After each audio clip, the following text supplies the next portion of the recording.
Hey everybody, it's Mark Pattison. I'm back again with another great episode of Finding Your Summit, all about people overcoming adversity and finding their way. And today I've got a really great guest on. He's actually, I would consider a close friend of mine in the climbing community, Tom French. We'll get to Tom in just a minute.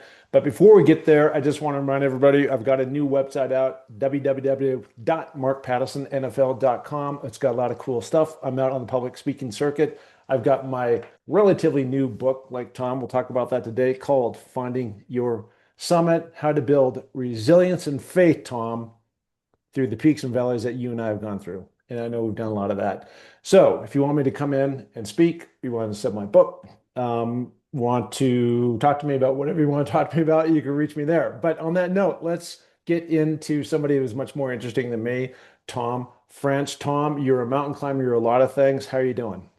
Mark, I am doing great. I'm feeling if I'm half as interesting as you, I'm doing particularly great. But good to connect with you again, as always. Well, there was that commercial many years ago, the most interesting guy in the world, and that's why I feel like my friend Tom French, you and I, I'll set this up for the audience. We both live on opposite coast. I'm in Sun Valley, Idaho, and you are in just outside Boston. Yep.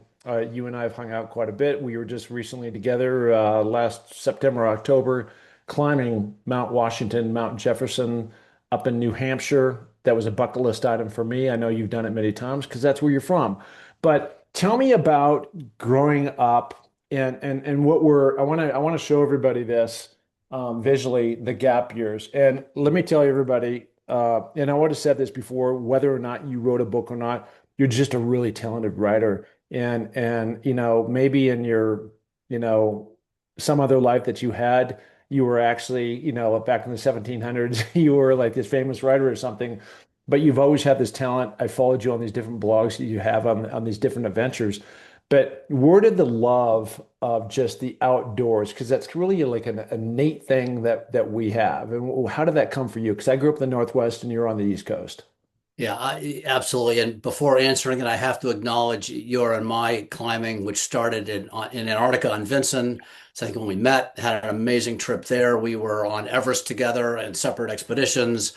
We we climbed Cotopaxi in Ecuador together, and then Yeah. we were in the White Mountains together. We've got a Yeah. lot of great stuff. But that's anyway, just to acknowledge how cherished those memories are for me, Mark, and more Yeah. to the future, I'm sure. But in answer to your question, yeah, it started for me. I grew up in Andover, Massachusetts. My father owned camping equipment and climbing equipment, sort of kayaking cross country ski shop in town.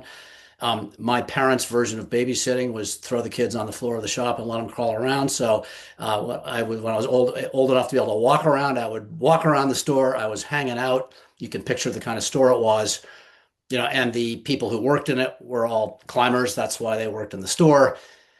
It turned out a super famous climber, Willie Unsold, he ended up Wow. arriving in our town and became friends with my dad and hung out in the shop. And so I sort of, that's the world I grew up in.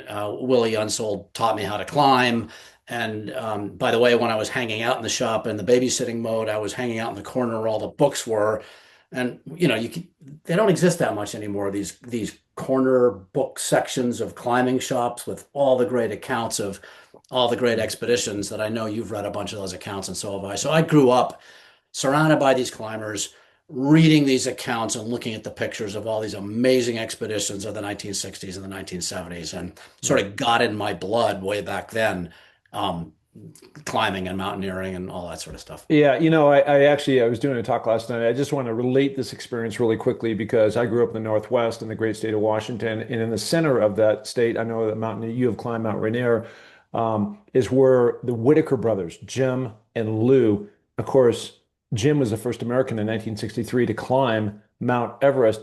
And I think, and maybe this is what you're saying, is that what it showed me, along with Ed Viesturs and some of these other guys who I would get to know in the future, that I didn't know this at the time, but growing up, it just showed me what was possible, right? Because your mind doesn't think quite like that or think that big. And so when there's something like these guys that just got back from the moon, right? The Artemis crew, it's just like they're showing possibility. And there's one girl that was in that, and like what is possible for these people that are coming, behind us, what can be done. But I'm sure that had some kind of impact on you. Completely. And by the way, I hadn't thought about it to this moment because I know the Whitaker brothers and the role they played in is your formative stages. Yeah. That was the same expedition. So when Willie Unsold was the first American to climb the West Ridge of Everest, along with Tom Hornbein, that was the same expedition that Whitaker got to the summit, first American on the Yeah. summit. So I just think that's way cool. Yeah. But yeah, I think, and what you're saying, um, so I'll relate it the way I interpreted it. Here I was, there was a poster. There's this classic book that I'm sure you're familiar with, and many of your listeners probably are, Everest, the West Ridge, written by Tom Hornbein, of their classic First Ascent. And there was a promotional poster for that book. It was put up by the Sierra Club called Everest, the West Ridge. It had this iconic photograph of Everest West Ridge. And way down at the bottom are these tiny two little dots. And you look carefully, and they're climbers, and they are Hornbein and Unsold. And the reason I say that is I grew up looking at that poster. That was on my Yeah. bedroom wall, but it felt like, to your astronaut analogy, those little dots looked like astronauts. And they looked like they were heading to the moon. And they fundamentally were. They were heading to a place nobody had ever climbed before, 9,000 vertical feet up there into the blackness and the clouds. And looking at that picture, it was like, it was just this awe-inspiring journey. And of course, back in the 60s, you never thought you could personally go there. I mean, Yeah. for a whole set of reasons, that wasn't going to happen. And so, but I locked in on that as being almost like the ultimate moon voyage, and Yeah. then later in my life, just as it was the case for you, I got to go do it. But Well, just to let you know where my head was, I had a picture of Farrah Fawcett as a poster on my wall. So, okay, well, we'll follow up on this conversation. yeah, we'll button that up, and that sounds like a good, mountain trail hike for you and I to like, come together on. All right. I do want to focus on this book called The Gap Years because it's really interesting, and we're going to bounce around just a little bit on this because I think it's really important because what you're talking about is something just like me where we kind of grew up with this influence that helped kind of pave the path that would go. And then I know you did cross country skiing and you're competitive and you went off to college and you're at Dartmouth and you're doing all these amazing things. And then you end up at McKinsey and you're in this consulting business for most of your career. I don't, am I going to say 30 years? Does that sound 33 to be exact. Yep. 33? So I was somewhat Yeah. close.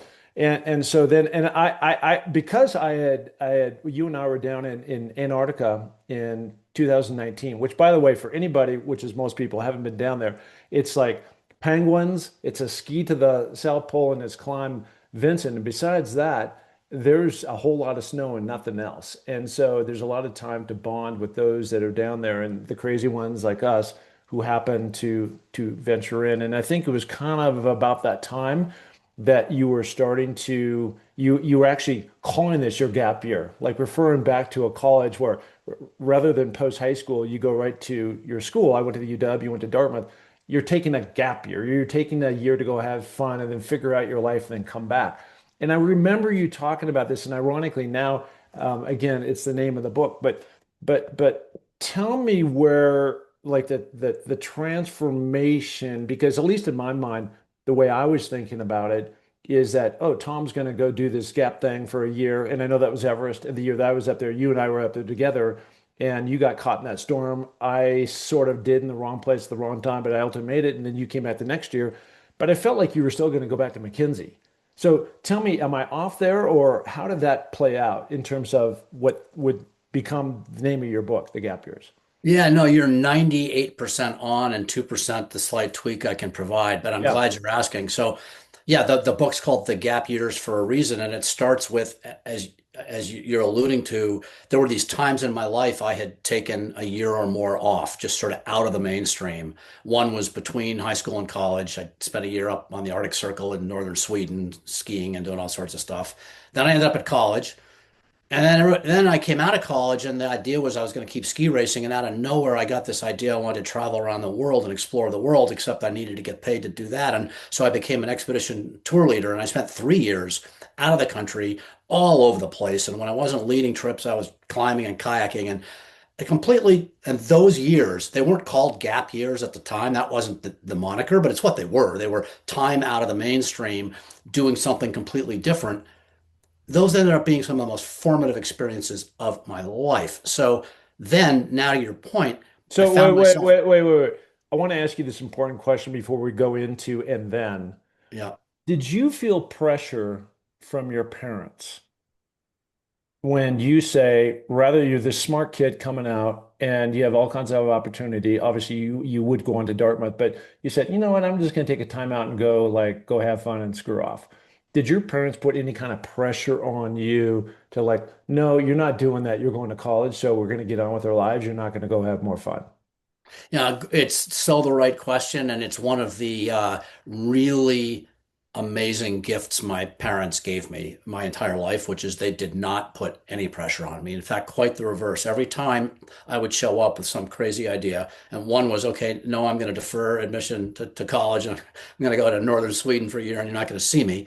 And then probably even more, when I was out of college, and there's a whole long story, but I ended up showing up in their living room and saying, I'm leaving for Hong Kong next week. I think I can get a job if I get myself to Hong Kong. I've got no money. I need to borrow some for a one-way plane ticket. And their answer was, all right, well, well, good on you, good luck. So, Yeah. and that was a gift to your point, because they easily could have made me feel very differently about it. And oh, by the way, leave that, there was worry. I would then disappear into parts of the mountains of Nepal and be gone for a month at a time. Back then, there were no satellite texting services, none of that. Like I Yeah. would just disappear for a month and they'd hear from me at the end of the month. And they never, I'm sure they were worried. They never let on. They just supported me. And I do. It's one of the amazing gifts they gave me. Okay, keep going. So Yeah. I just wanted to insert that because I think a lot of times that there's that expectation that you're falling short if you're not doing when this actually is your dream, and then it's come full circle, and here we are at the gap year. So, anyways, keep Yeah. going on that. Yeah, and there Okay. is totally that expectation. I think it's one of the reasons it's hard for people to do it.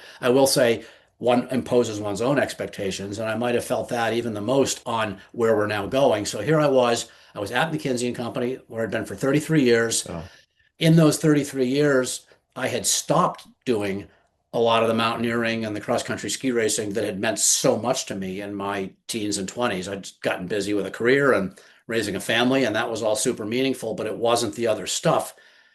So as I got ready to basically retire early, which is what McKinsey strongly encourages you to do.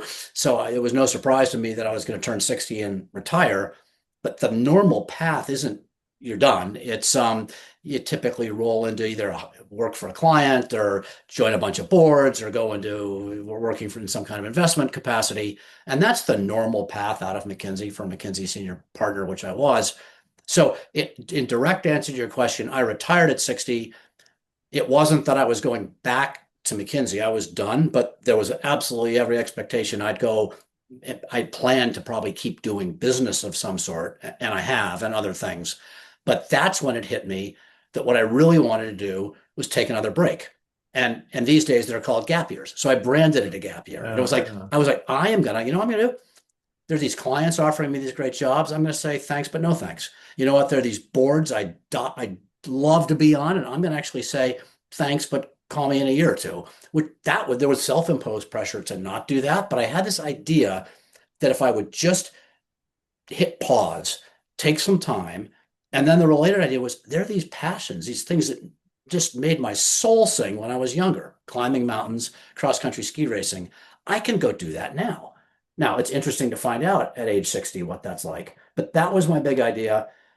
And then I used the term that's now become current. I said gap year. Everybody sort of got what that was. So when I was with you in Antarctica, you were with me at the start. I was just formulating the plan to do what I branded a gap year, which, as you know well, ended up becoming a gap 3 years. But Uh, it was all that stuff, and that was the idea of it. And it's what the book is about: is applying that idea at age 60 and the power that idea has of sort of stepping out of the flow. That's one part of the idea, and reconnecting with passions that you maybe have put on the shelf for a while or with put on hold for a while, and the idea of going back to them and seeing what kind of meaning they still have. yeah. A couple things in there. One, I want to talk about the golden handcuffs, which, if I forget, I want you to remind me what I'm talking about. Yeah. But the other is I remember on one of our trail talks, okay, that you were in a company in an environment that I think you guys were actually taking retreats to talk about life after football, so to speak. Yeah.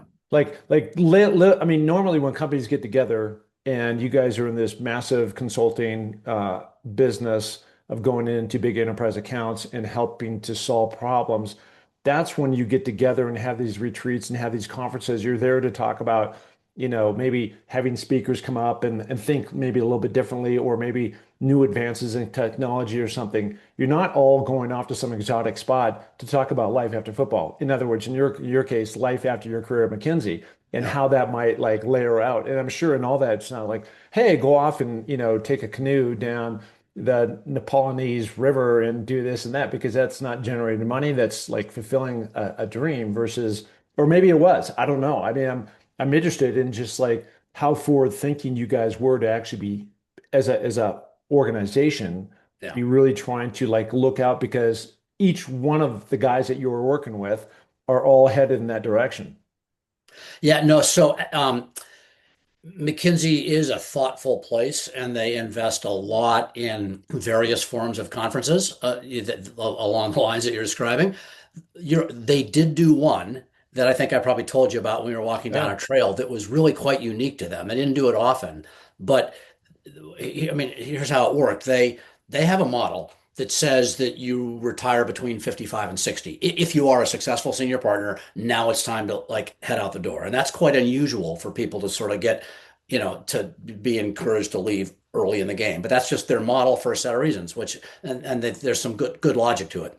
Um, they then concluded that if they were going to take their sort of most senior partners and in their mid 50s say, hey, guess what? The door is right in front of you and you're going to be walking through it in a year or two. Yeah. They actually organized a retreat for those senior partners, of which I was one. Yeah. And it was an amazing retreat. It was at this beautiful Palace Hotel outside of Florence. It was 3 days, as only McKinsey can do. They had life coaches there and economists and professional coaches.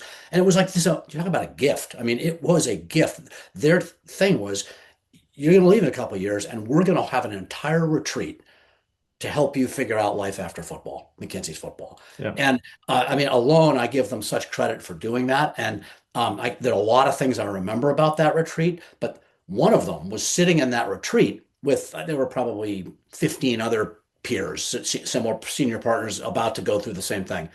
And now we're planning out our next act, and everybody's planning the next act, which is, all right, it's this company or that company. I'm either going to be CEO of it or the head of strategic planning, or I'm going to join this board and that board and that board, or I'm going to go teach at this business school. And they had all these drills, like draw sketches of your plan and everything. And I was sitting here, and that's when the inner voice started kicking in. I was like, I can picture all that. I kind of might want to do that someday, but something isn't feeling right. So I was like the worst class participant of many of the drills in a way. I'm half joking, but I couldn't come up like there was something telling me I didn't want to design that plan. And but bless the conference for putting me in the space and giving me the time to make me think about, okay, well, what is life after football? And it was in there, it's when it first hit me. This idea of the other times I had big life transitions, I'm about to go through one, I took time out. And those were formative. Maybe I can take time out again. And actually, my sketch ended up being a sketch of taking time out and doing what I later branded a gap year.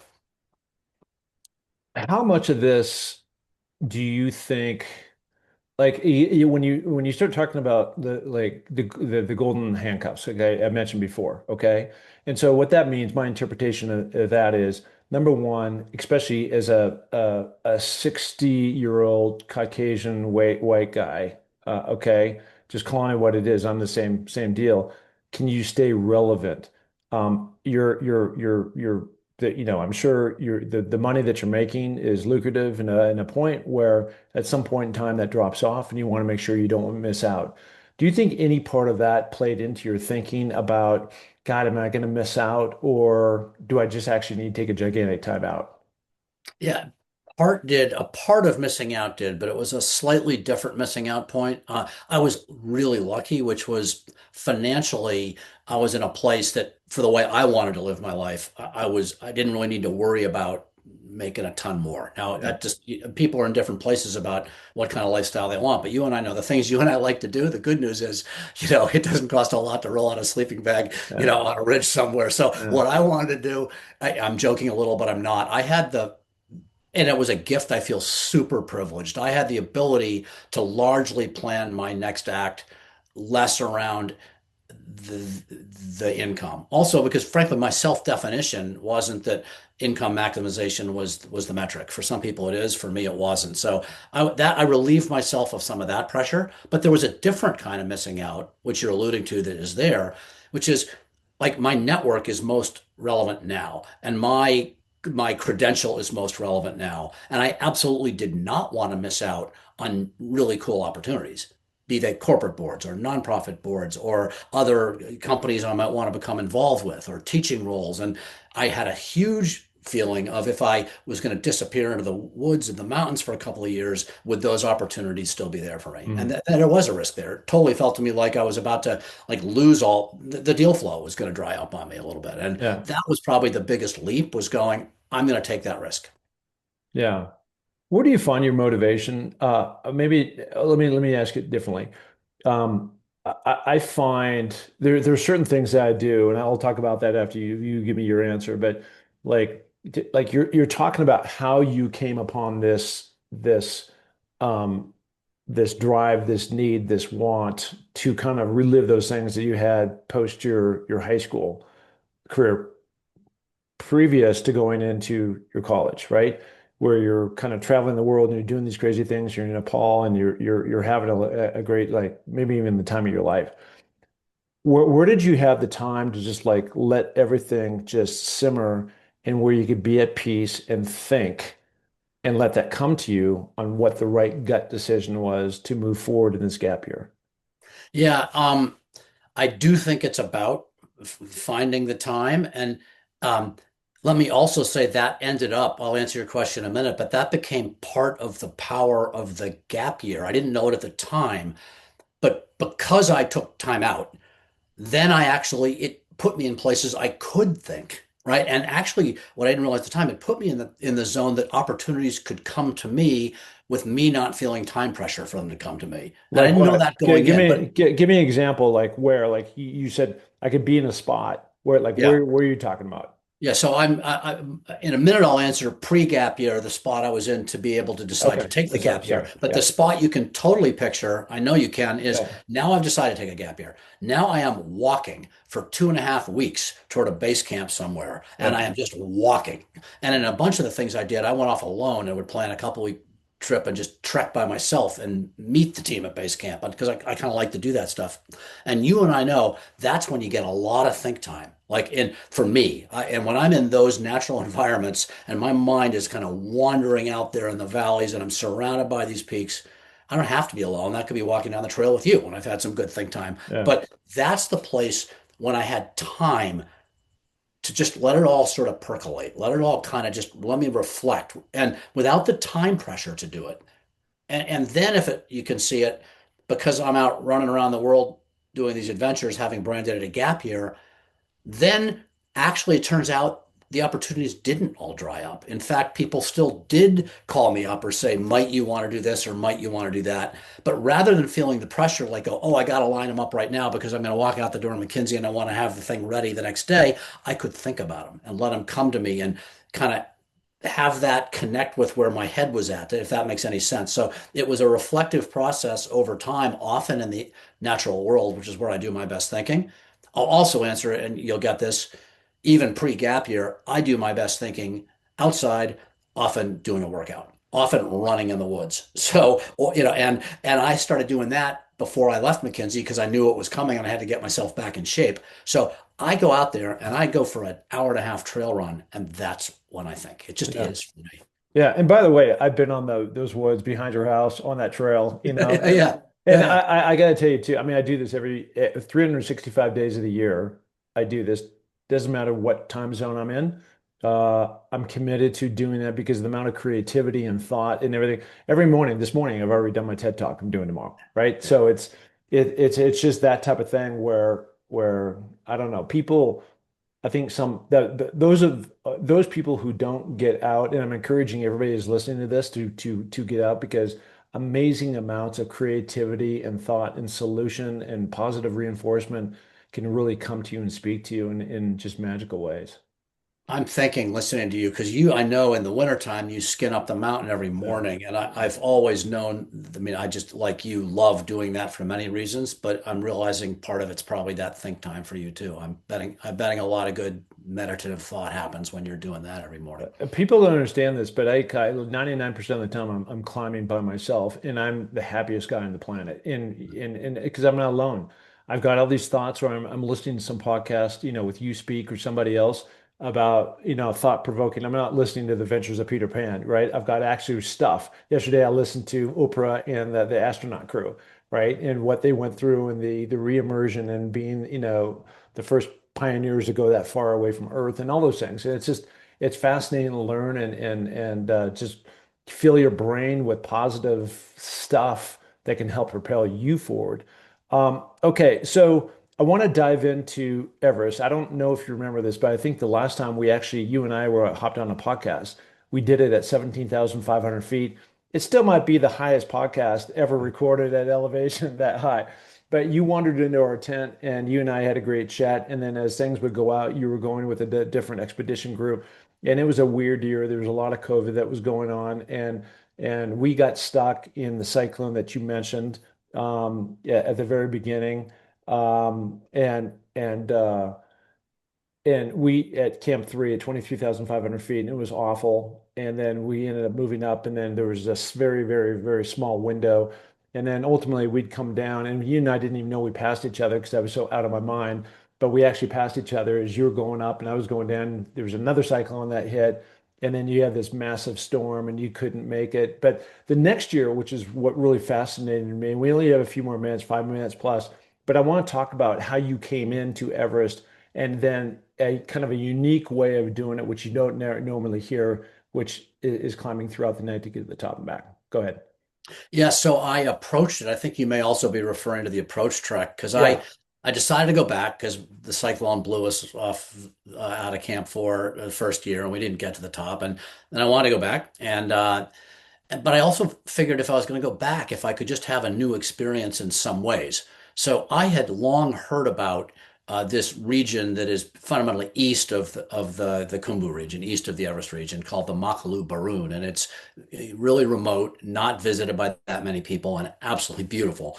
And some people do go there. They often trek to the base of Makalu, the fifth highest mountain in the world. There is a way that if you want to, and it's a little tricky, but you can keep going through this remote region and you can climb over three 20,000 foot passes. You kind of climb over a pass, rappel down the other side, cross a glacier, you get to the next pass. And eventually, if you keep doing that, you end up in the Everest region. And I'm looking, I cannot find a record yet of a single other person who's approached Mount Everest to climb it this way. But other people have done that trek, but not that way because it takes 3 weeks and it's a bunch of climbing and it wears you out. And you just wouldn't do that normally if that's what you were doing to approach Everest. But I got it in my head. That's what I wanted to do just because I'd always wanted to see that part of Nepal. And I thought it would be an amazing adventure. So that is what I did to approach the mountain. It, in its own right, is one of the great adventures I've ever had in my life. And it was 3 weeks. We did not see another foreigner the whole 3 weeks. The last half of it, we did not see another human being. We were, up camping in these passes that were higher than Camp 1 on Everest and rappelling down onto these glaciers. It was just amazing. And then I returned, and then I finally rappelled down the final pass, got into the Khumbu region, eventually hooked back up with the normal route to Everest Base Camp, trekked up there, met my climbing team for that year, and you alluded to it, but just to say it was, I ended up having a dream, a return to Everest. I ended up climbing to the summit on a moonlit night, me and four Sherpa. That was it. We were the team. And there was nobody else up there but us.